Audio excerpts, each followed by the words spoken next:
प्रवाह में आपका फिर से स्वागत है। आज हम एक नए विषय को लेकर प्रस्तुत हुए हैं जिसका नाम है समास। अब तक हमने वर्ण विचार और संधि पर चर्चा की थी। समास क्या है? समास का अर्थ है संक्षेप, छोटा करना, संक्षिप्तीकरण करना। यही समास का मुख्य प्रयोजन है। जैसे हमने कहा कि आज मैंने पेट भरकर खाना खाया, पेट भरकर भोजन किया, या मैं ये कहूँ कि आज मैं उस भगवान के मंदिर गई थी जिनका पेट बहुत लंबा है। ठीक, तो एक तो यह बात जमी नहीं, कुछ सार्थक नहीं लग रही है, प्रभावशाली नहीं लग रही है। अगर यही वाक्य हम कम शब्दों में, प्रभावशाली शब्दों में कहें, और कम शब्द रहे और प्रभावशाली शब्द रहे, तो हम ऐसे भी कह सकते हैं कि आज मैंने भरपेट भोजन किया। पेट भर कर भोजन किया के बजाय हमने क्या कहा? भरपेट भोजन किया। और दूसरा, हम लंबोदर भगवान की पूजा करने गए थे। हम आज मंदिर में लंबोदर भगवान की पूजा करने गए थे। अब जिनका पेट लंबा है, ऐसा तो हम अब सोचते रहिए क्या है, कौन है। जैसे ही लंबोदर कहा, लंबा है उदर जिनका, जिनका पेट लंबा है, अर्थात गणेश जी। तुरंत लंबोदर कहते ही हमें पता चल गया कि हमने गणेश जी की बात की, चर्चा की। तो एक तो हमारा वाक्य संक्षिप्त हो गया, शब्द संक्षिप्त हो गया, और दूसरा प्रभावशाली हो गया। यही हमारा समास करता है। अब हम समास की परिभाषा को लिखेंगे। परिभाषा कहती है कि दो या दो से अधिक शब्दों से मिलकर बने हुए एक नवीन और सार्थक शब्द को समास कहते हैं। यानी कि जब दो पद मिलेगा, दो शब्द मिलेंगे और फिर एक नया अर्थ देगा, तो वह क्या कहलाएगा? समास कहलाएगा। परंतु अर्थ सार्थक होना चाहिए, उसका कोई न कोई मतलब निकलना चाहिए, यह ध्यान देने हैं। दूसरी बात, इस परिभाषा के अनुसार और ध्यान देने लायक है कि संस्कृत में कई पद मिलकर के समास बनता है, परंतु हिंदी में दो ही पदों की प्रधानता होती है। मुख्यतः दो ही पदों की प्रधानता होती है। संस्कृत में कई पद मिलकर के समास बनता है, लेकिन हिंदी में दो ही पद मिलकर के समास बनाया जाता है, बनता है। ठीक, अब हम यह सोचेंगे कि संधि भी दो वर्णों का मेल हम लोग किए हैं, संधि में भी जोड़ सिखाया है मैं, और अब समास में भी जोड़ने की बात हो रही। तो संधि और समास में क्या अंतर है, यह जान लीजिए, क्योंकि हमेशा हम इस पर ही भ्रमित होते हैं। संधि और समास में दो मुख्य अंतर है, जिसको बहुत ध्यान से समझ लीजिए, आपका विषय एकदम साफ सुथरा समझ में आ जाएगा। क्या है संधि और समास में दो मुख्य अंतर? पहला कि समास में दो पदों का योग होता है, दो पद होते हैं। अभी मैं ये भी बताऊंगी कौन कौन से पद होते हैं। दो पदों का योग होता है, दो शब्दों का योग होता है। जबकि संधि में दो वर्णों का योग होता है, चाहे स्वर वर्ण हो, व्यंजन वर्ण हो, तब होती है संधि। परंतु यहाँ वर्णों का योग नहीं होता, दो शब्दों, दो पदों का योग होता है समास में। दूसरा क्या है, संधि को जब हम अलग अलग करते हैं, उनके वर्णों को अलग करते हैं, तो हमारा क्या कहलाता है? संधि विच्छेद। उसको क्या कहते हैं हम? विच्छेद कहते हैं। जबकि समास में पदों को अलग किया जाता है, दो शब्दों को अलग अलग किया जाता है, तब उसको जो अलग करते हैं हम कहते हैं उसको विग्रह। तो समास का विग्रह होता है और संधि का विच्छेद होता है। समास पर विस्तार से चर्चा करने से पूर्व हम समास से संबंधित कुछ शब्दों को जान लें। जैसे कि समस्त पद या सामासिक शब्द किसे कहते हैं, तो हम कहेंगे कि समास के नियमों से जो निर्मित होता है शब्द, यानी कि हम जब दो पदों को जोड़ करके शब्द बनाते हैं तो वो क्या कहलाता है? सामासिक शब्द। ठीक है। उसके बाद समास विग्रह, उन्हीं पदों को यानी सामासिक शब्दों को अगर हम या समस्त पद को अलग करके उसका संबंध स्पष्ट करते हैं शब्द से, पदों का, तो वह क्या कहलाता है? समास विग्रह। जैसे हमने कहा राजपुत्र, हमने कहा राजपुत्र, ये तो हमारा समस्त पद है या सामासिक शब्द है, राजपुत्र। अब हम अगर इसका विग्रह करेंगे, इसको ये क्या है, कौन सा समास है, इसमें क्या क्या जुड़ा हुआ है, तब हम उसको कहेंगे राजा का पुत्र। राजा का पुत्र, ये हमने स्पष्ट किया सामासिक शब्द को, इससे संबंध क्या है हमने स्पष्ट किया कि ये राजा का पुत्र है। राजपुत्र एक समास है, समस्त पद है या सामासिक शब्द है, और इसके विग्रह को हम क्या कहेंगे, राजा का पुत्र, यह कहलाया हमारा। तो पहला है सामासिक शब्द या समस्त पद, जिसकी चर्चा बार बार होगी, और हमेशा पूछा जाता है समास विग्रह क्या होगा, या इससे कौन सा शब्द बनेगा, इसमें कौन सा समास है, तमाम प्रकार के प्रश्न हमारी परीक्षाओं में पूछे जाते हैं।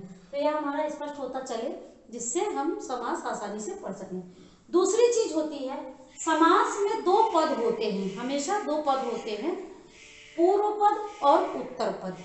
पूर्व पद जैसे हमने कहा प्रतिदिन, या हम राजपुत्र को ही ले लें तो इसमें दो पद हैं, प्रतिदिन या राजपुत्र, या तो और कई समास। तो इसमें दो हैं, दो पद हैं, एक है प्रति और दूसरा है दिन। ठीक, ये है हमारा राज, ये है दूसरा पुत्र। अब ये जो पहला पद होता है ये कहलाता है पूर्व पद। क्या कहलाता है, पूर्व पद। और जो पूर्व यानी पहला, और जो बाद वाला पद है वो हमारा उत्तर पद कहलाता है। राजपुत्र में भी पूर्व पद क्या है, राज, और पुत्र में उत्तर पद है। उत्तर पद क्या है, पुत्र। ठीक है, इन्हीं दो पदों से मिलकर के हमारा समास बनता है, या हम इन्हीं दो पदों के आधार पर समास का विग्रह करते हैं। के आधार पर समास को पहचानना, पदों के आधार पर की प्रधानता के आधार पर अगर हम समास को पहचाने तो चार प्रमुख समास हैं हमारे। अव्ययी भाव, तत्पुरुष, तत्पुरुष में ही कर्मधारय और द्विगु समास को जोड़ा गया है। संस्कृत में इन्हें अलग माना गया है, परंतु हिंदी में तत्पुरुष के ही अंदर कर्मधारय और द्विगु के भेद को भी माना गया है। तो तत्पुरुष हुआ, तीसरा है द्वंद्व और चौथा है बहुव्रीहि। तो अव्ययी भाव समास में पूर्व पद प्रधान होता है, यानी कि पहला पद प्रधान होता है, पहले पद को प्रमुखता दी जाती है और उसी के आधार पर हमारा समास बनता है। उत्तर पद गौड़ होता है, जैसे यथाशक्ति, शक्ति के अनुसार, यथाशक्ति जैसी शक्ति हो, तो शक्ति यहाँ नहीं है, यथा प्रधान है, हमारा पूर्व पद प्रधान है। दूसरा हुआ तत्पुरुष, इसमें उत्तर पद प्रधान है, इसमें उत्तर पद प्रधान होता है, बाद वाला पद प्रधान होता है। फिर आता है हमारा द्वंद्व। द्वंद्व यानी, द्वंद्व क्या है, युद्ध, बराबरी के लिए युद्ध या श्रेष्ठ होने के लिए युद्ध। और द्वंद्व में क्या होता है, दोनों पद प्रधान होते हैं, वो कहता है मैं तुमसे कम नहीं और वो कहता है मैं तुमसे कम नहीं। जैसे भाई भाई, भाई बहन, भाई और बहन, माता और पिता, माता पिता। तो ये क्या है, दोनों को हम कम करके नहीं आ सकते, दोनों का बराबर महत्व है। तो यह द्वंद्व में क्या होता है, दोनों पद प्रधान होते हैं, हम किसी को भी गौड़ नहीं कर सकते हैं, ये चीज है। चौथा बहुव्रीहि समास, यह इसकी क्वालिटी क्या है, इसकी क्या विशेषता है कि इसमें कोई भी पद प्रधान नहीं होता है, इसमें कोई भी पद प्रधान नहीं होता, बल्कि बहुव्रीहि समास का जब हम भेद पढ़ेंगे तो जानेंगे कि यह एक विशेष अर्थ देता है, दोनों पद को जोड़ने पर एक नए अर्थ का नया एक शब्द बन जाता है, नया अर्थ निकलता है, विशेष अर्थ निकलता है। तो इसमें क्या होता है, वो कोई दोनों पद प्रधान नहीं होते, बल्कि एक नया विशेष अर्थ देता है और वह प्रधान होता है। ठीक, जैसे हमने लंबोदर का उदाहरण दिया, लंबा है उदर जिनका लंबोदर कहा, लेकिन अर्थात गणेश जी, नया एक अर्थ निकला गणेश जी, तो गणेश जी यहाँ प्रधान हो गए। दोनों पद हमारे न उदर प्रधान है न लंबा प्रधान है, बल्कि दोनों को मिलाने पर एक नया विशेष अर्थ निकल गया, वह प्रधान है, यह बहुव्रीहि समास कहता है। अब हम आते हैं समास के भेद पर। समास के मुख्य चार भेद हैं, अव्ययी भाव, तत्पुरुष, बहुव्रीहि, द्वंद्व। फिर इनके भी भेद हैं। संस्कृत में समास के 6 भेद माने गए हैं, अव्ययी भाव, तत्पुरुष, बहुव्रीहि, द्वंद्व, कर्मधारय और द्विगु। परंतु हिंदी में 4 हैं। अव्ययी भाव, तत्पुरुष, बहुब्रीहि, द्वंद्व। तत्पुरुष को के अंतर्गत ही कर्मधारय और द्विगु के भेद माने गए हैं। परीक्षा में प्रश्न पूछा जाए कि समास के भेद कितने हैं, तब आप 4 बताएंगे, अव्ययी भाव, तत्पुरुष, बहुब्रीहि और द्वंद्व। परंतु प्रश्न आते हैं कि यह कर्मधारय का उदाहरण, इसमें कौन सा समास होगा।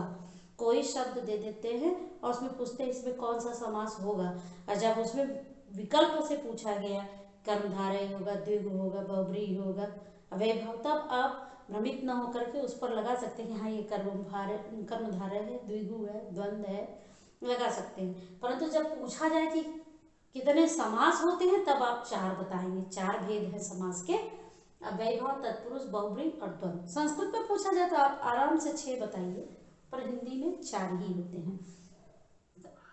फिर तत्पुरुष के 7 भेद हुए, बहुब्रीहि के 4 भेद होते हैं और द्वंद्व के भी 4 भेद होते हैं। तत्पुरुष के कौन कौन से 7 भेद हैं? कर्मधारय, द्विगु, अलुप्त, नैन, लुप्त, उपपद, लुप्त पद। बहुब्रीहि के कौन से 4 भेद हैं? समानाधिकरण बहुब्रीहि, व्यधिकरण बहुब्रीहि और तुल्ययोग बहुब्रीहि और व्यतिहार बहुब्रीहि। फिर द्वंद्व के भी 4 भेद हैं, इतरेतर द्वंद्व, समाहार द्वंद्व, वैकल्पिक द्वंद्व और एक शेष द्वंद्व। अब हम समास के भेदों के बारे में अगले भाग में विस्तार से चर्चा करेंगे और जानेंगे कि समास के कौन कौन से मुख्य भेद हैं और उन्हें कैसे समझा जा सकता है। तब तक के लिए धन्यवाद।